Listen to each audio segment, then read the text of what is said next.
Comme je l'ai dit, notre thème ce matin, c'est les sacrifices profanes. Et nous allons étudier le passage que je lu. Et pour bien le saisir, je l'ai subdivisé en 3 points. Le premier point, c'est le sacrifice profane. Donc, nous allons voir Malachie chapitre 1, versets 6 à 14. Le deuxième point, c'est le sacrifice parfait. Malachie chapitre 2, versets 1 à 9. Et puis, nous allons tirer après quelques applications. Mais avant de commencer, je vais nous noyer dans une imagination. Imaginez si vous devriez inviter le président de la République à votre table. Qu'est-ce que vous y mettriez? Qu'est-ce que vous allez mettre sur la table? Le président de la République va vous visiter. Qu'est-ce que vous allez mettre sur la table? Espoir. Le président Tshisekedi va venir chez vous. Qu'est-ce que vous allez mettre sur la table? Il dit que oui, j'aimerais partager à votre table. Qu'est-ce que vous allez mettre là? Oui? Les foufous? Non. Non. Voilà. N'est-ce pas qu'on fera tout pour que la table soit honorable? Préparer un repas somptueux, des boissons et des liqueurs trop chères et embaumer la maison d'une parfaite valeur pour que quand le président sera là, wow. Alors imaginez si vous devriez alors inviter Dieu sur votre table. Qu'est-ce que vous y mettriez? Voilà, ça va nous dépasser un peu. Et là, je reformule ma question. Qu'est-ce que Dieu mérite de vous et de votre vie? Voilà. Parce que nous vivons dans une communauté où nous pensons que Dieu seul mérite... Par exemple, moi, mon cas, on me dit, toi, avec toutes tes études, tu vois, les choses de l'église, tu vois. Non. Moi, je disais que Dieu mérite mon plus grand diplôme. Mon plus grand doctorat, je dois le mettre pour le service de Dieu. C'est pas parce que c'est Dieu que je vais me réveiller seulement et commencer à dans le marché. Non.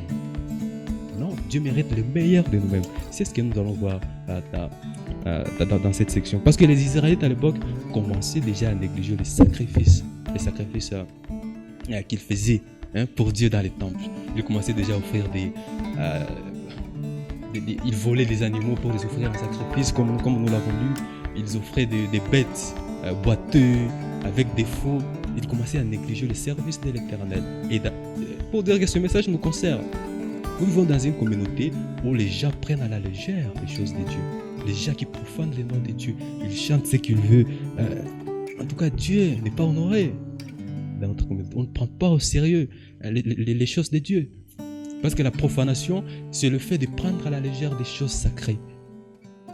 Le fait de prendre à la légère des choses sacrées. Et donc, mon objectif ce matin est de nous rappeler que nous servons un grand roi, comme nous allons le voir.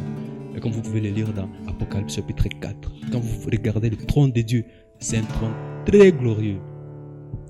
Nous servons un très très grand Dieu. Dans cette section, on l'appelle le Seigneur de l'univers. C'est un grand Dieu. Nous allons le voir plus tard. Donc, comme je le disais, mon objectif c'est de nous rappeler cela, que nous servons un très grand Dieu. Mais aussi nous exhorter à lui offrir un sacrifice saint et agréable. C'est-à-dire tout ce que nous avons, même notre vie. Tout ce que notre vie a de meilleur. Et ce que nous avons de meilleur, c'est notre vie. Là, nous allons étudier le passage des Romains, chapitre 12, verset 1, qui nous demande d'offrir nos corps comme des sacrifices vivants. Parce que ici, Malachie Dieu s'adresse aux prêtres qui offrent ces sacrifices. Et comme nous allons le voir, nous aussi en Christ, nous sommes des sacrificateurs. Offrir nos corps comme des sacrifices vivants suppose déjà qu'en Jésus, nous sommes des sacrificateurs. Nous pouvons faire des sacrifices. C'est très important de savoir ça. Nous allons évoluer petit à petit. Le premier point, c'est les sacrifices profanes. Malachie chapitre 1, verset 6 à 14. Je ne vais plus revenir sur ça. Avant d'aborder cette thématique, j'aimerais que nous comprenions quel était le rôle des prêtres dans l'Ancien Testament. Bon, dans le prêtre, il y avait plusieurs catégories. Il y avait le prêtre, les grands prêtres, qui étaient les sacrificateurs, qui devraient une fois l'an entrer dans le Saint des Saints pour offrir des sacrifices. Et il y a d'autres prêtres qui étaient juste aux alentours et s'occupaient d'autres offices. Mais les rôles de prêtres, d'une manière générale, étaient d'intercéder en faveur du peuple auprès de Dieu. C'est que pour que le peuple demande le pardon à Dieu, pour que le peuple exprime leur acte de reconnaissance. Parce que c'était ça l'essence du sacrifice. Quand on offrait des sacrifices, c'était pour remercier Dieu. Pour les Israélites, du fait que Dieu les a pris sur ses ailes de l'Égypte jusqu'à la terre promise, jusqu'à Canaan. Mais aussi, les sacrifices servaient pour le peuple à demander pardon, à apaiser la colère de Dieu. Parce que les Israélites étaient des très grands pécheurs, comme nous aujourd'hui. Ils étaient des très grands pécheurs et ils devraient demander pardon. Et pour le faire, ils devraient offrir des sacrifices et cela devrait passer par le prêtre seul. Ça, c'est l'Ancien Testament. Il y avait des gens qu'on appelait des prêtres qui avaient ce ministère-là. Et les offrandes qu'on donnait devraient être sans défaut. Si vous lisez le livre de Lévitique et Exode, sans défaut. Les offrandes devraient être sans défaut. Et chacun devrait donner selon ses moyens. Parce que Dieu ne nous exige pas plus que ce que nous avons. Selon ses moyens. Si vous êtes riche, par exemple, vous pouvez donner un bœuf, vous pouvez donner un mouton ou bien un agneau sans défaut. Et premier-né.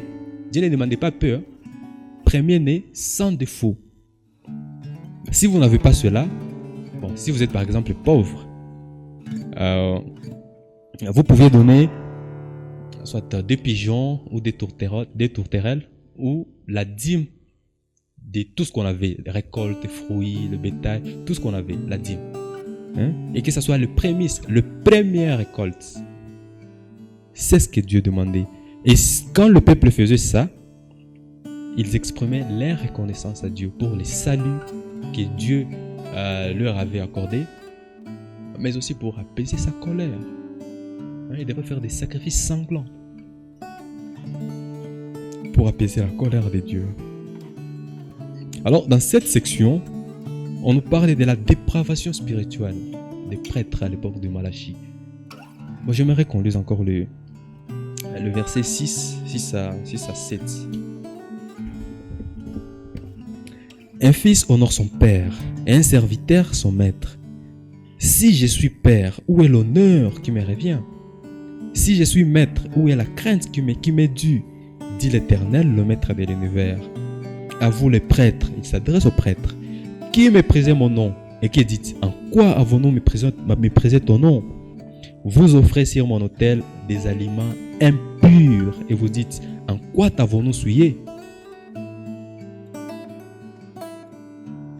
C'est en disant la table de l'Éternel est dérisoire. Quand vous offrez en sacrifice une bête aveugle, n'est-ce pas mal?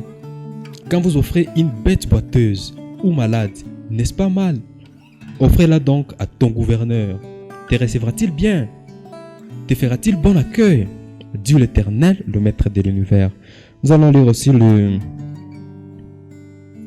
verset 12 et 13. Mais vous les déshonorez en déclarant, la table de l'Éternel est souillée, et ce qu'elle rapporte est une nourriture dérisoire. Vous dites, quel ennui! Et vous la dédaignez, dit l'Éternel, le maître de l'univers. Cependant, vous amenez des bêtes volées même, boiteuses ou malades. Voilà les offrandes que vous faites. Puis-je les accepter de vos mains? Dit l'Éternel. Maudit soit les très chers qui a dans son troupeau un mâle et qui offre et sacrifie au Seigneur une bête en mauvais état. Car je suis un grand roi, dit l'Éternel, le maître de l'univers, et mon nom sera craint parmi les nations. Voilà. Donc c'est la profanation, comme je l'ai dit tantôt. Profaner, c'est manquer du respect à quelque chose qui, naturellement, est digne d'honneur et de respect. Mais les Israélites, parce que Dieu, dans l'Ancien Testament, il était précis en ce qui concerne l'adoration. Il fallait faire ça. Les temples devaient avoir telle dimension. Il fallait mettre ça. Il y avait tout dans le détail. Et c'est comme ça que Dieu voulait dans les temps qu'on l'adore. Mais les Israélites n'ont pas pu. Si vous lisez tout l'Ancien Testament, chaque fois, ils profanent Dieu, Dieu le punit. Ils profanent Dieu le punit. Ils profanent Dieu le punit. Ils faisaient ça continuellement. Ils n'ont pas pu adorer Dieu comme Dieu le demandait. Parce qu'il y avait, en tout cas dans l'Ancien Testament, des détails qu'il fallait respecter. Contrairement au Nouveau Testament.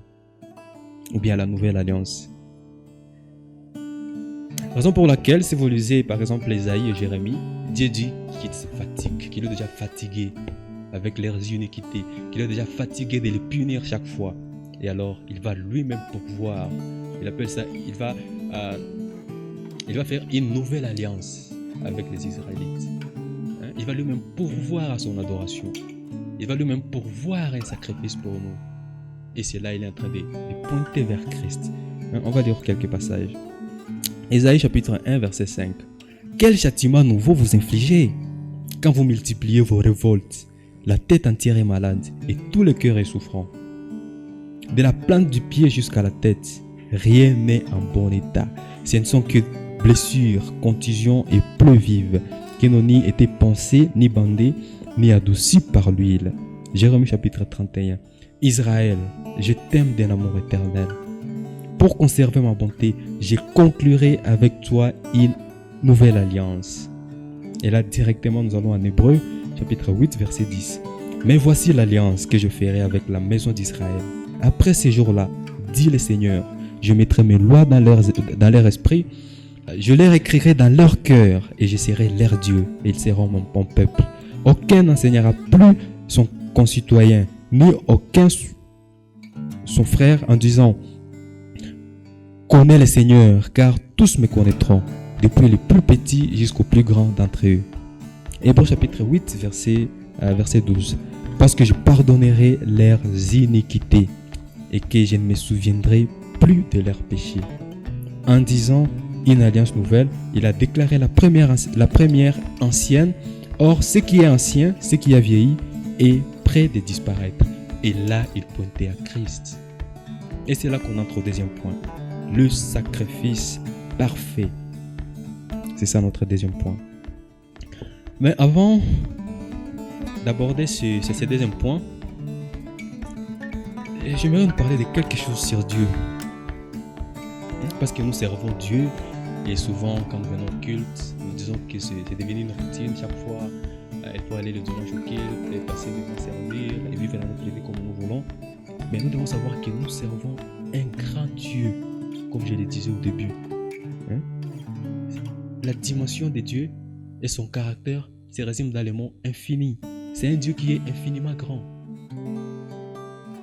Ce Dieu-là a créé l'infiniment grand comme l'univers et l'infiniment petit comme l'atome. C'est un Dieu qui a une dimension et un caractère infini. Son amour est infini. Sa gloire est infinie. Il est infiniment puissant. Il est infiniment miséricordieux. C'est un grand Dieu que nous servons.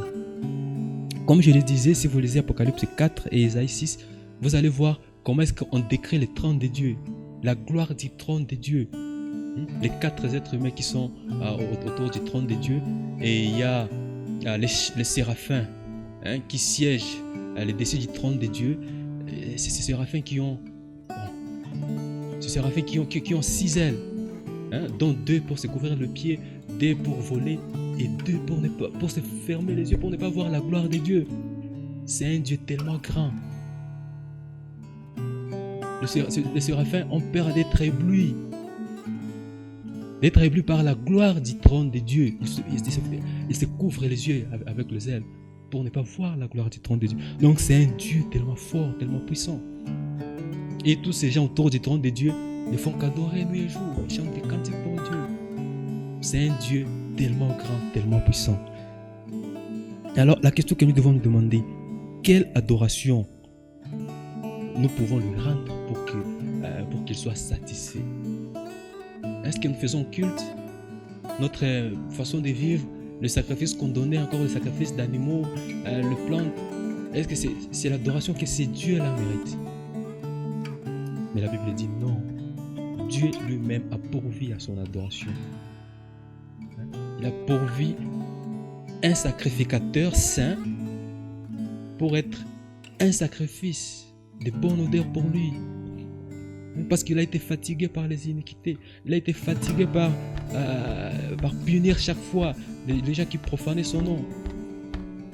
Alors il a pourvu lui-même un sacrificateur. Et ce sacrificateur était lui-même le sacrifice, l'offrande qui s'est donné à notre place pour que nous puissions être la bonne odeur devant le trône de Dieu. C'est que le sacrifice parfait, c'est Christ. D'autres sacrifices étaient, dans l'Ancien Testament, étaient l'ombre des choses à venir, l'ombre de ce que Christ ferait, l'ombre de ce que Christ a fait sur la croix et dans toute sa vie. Il est un sacrificateur saint. Les sacrificateurs de l'Ancien Testament devraient d'abord commencer par donner des sacrifices pour leurs propres péchés et puis pour le péché du peuple. Et qu'est-ce qu'ils offraient? Les animaux. Les sacrificateurs que Dieu a pourvus, c'est un sacrificateur qui était juste, qui était saint. Donc le sacrifice parfait, c'est Christ. Et quand nous plaçons notre foi en lui, nous aussi nous devenons ces sacrifices, en même temps sacrificateurs, et le sacrifice qui va arriver au devant de Dieu comme un parfum de bonne odeur. Donc c'est Christ. Tout cela pointait à Christ. Toute la sacrificature, les sanctuaires, tout ce qu'on faisait, les cultes, pointait à Christ. C'est parce que c'est lui qui a couronné tout ça. La loi du sacrifice, il l'a fait parfaitement. Il l'a accompli parfaitement. Et alors, comme je le disais, ces textes, je suis déjà aux applications. Ces textes s'adressent à... ce livre de Malachie s'adressait au peuple à l'époque de Malachie. Et comme je l'ai dit, Christ est le sacrificateur et le sacrifice parfait que Dieu a pourvu pour lui et pour nous. Et en Christ, nous sommes nous aussi sacrificateurs. 1 Pierre chapitre 2 verset 9 dit que nous sommes un sacerdoce royal. Nous sommes un sacrifice, une offrande royale de bonne odeur devant des dieux. Dans Apocalypse chapitre 1 verset 4 à 6, la Bible dit que nous sommes un royaume des sacrificateurs, un royaume de prêtres. Nous sommes des prêtres. Tu es prêtre, Gédéon. Ça dit que tu es prêtre. Nous devons tous offrir des sacrifices. Et qu'est-ce que nous devons offrir comme sacrifice? Romains chapitre 12 verset 1 nous le dit. Offrez vos corps comme des sacrifices vivants.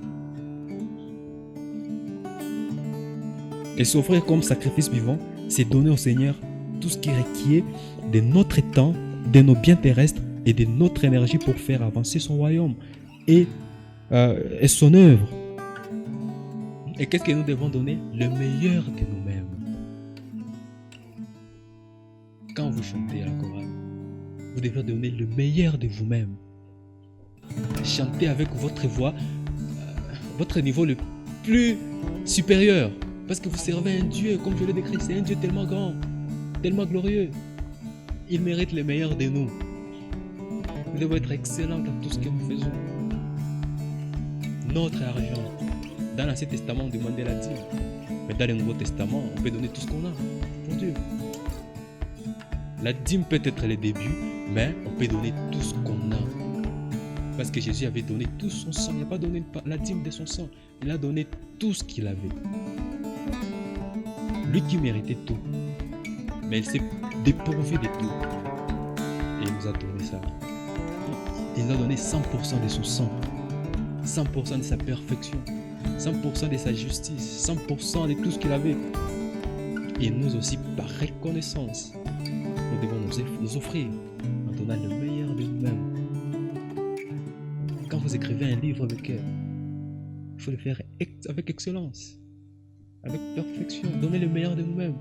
Quand nous chantons, quand nous servons d'une manière ou d'une autre pour Dieu, quand nous nous identifions à Dieu, nous devons faire des choses avec excellence, donner le meilleur de nous-mêmes. Parce que nous servons un Dieu tellement grand, tellement puissant.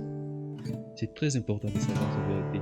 Nous servons un grand Dieu. Vous savez, nous pouvons profaner le nom de Dieu même par notre manière de vivre. Toi, tu es chrétien et tu vis comme ça, directement on ingérait Dieu et tu profanes le nom de Dieu. Même notre façon de vivre doit être excellente. On profane Dieu de plusieurs façons. Comment est-ce que vous utilisez le nom de Dieu? Comment est-ce que vous gérez même les affaires de l'église? Comment est-ce que vous gérez tout ça? C'est toute une vie. Offrez vos corps comme des sacrifices vivants. C'est très important. et que Dieu nous aide. Parce que nous servons un Dieu tellement glorieux, un Dieu tellement grand. C'est pas un petit Dieu comme les dieux d'autres nations, non. C'est le vrai Dieu. Dont les séraphins se ferment les yeux pour ne pas voir la gloire, sa gloire, pour ne pas être ébloui par la gloire du trône des dieux, de ces dieux-là qui est merveilleux. Et donc ma prière pour vous et mon espoir est que nous allons demander à Dieu par son esprit de nous aider à donner le meilleur de nous, tout ce que nous avons de meilleur,